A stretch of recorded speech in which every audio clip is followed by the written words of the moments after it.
Alam nyo, napakasarap pag-usapan no? Pagka gano'n. Pero ako, ma'am, kung tatanungin mo ako, magandang posisyon yung binibigay nila.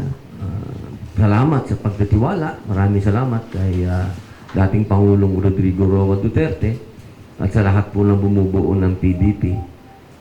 Pero siyempre, ito po ay nasa loob pa rin ng pag-uusap hanggang ngayon.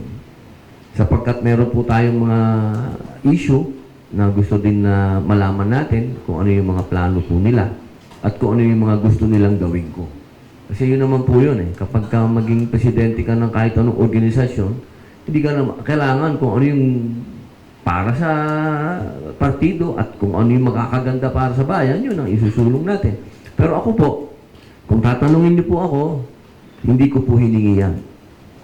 Wala po, pati po itong pagiging senador, hindi ko po ito hiningi. Ito po ay bumabagsak lang lahat sa harap ko.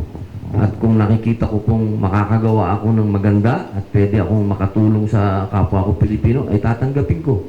Pero siyempre po, hindi po ibig sabihin naman na wala akong mga bagong ipapanukala. Kung ito po'y tatanggapin ko, meron po siyempre akong mga bagong ipapanukala sa PDP. Gaya po niyan. Pwede ba humingi ng executive session?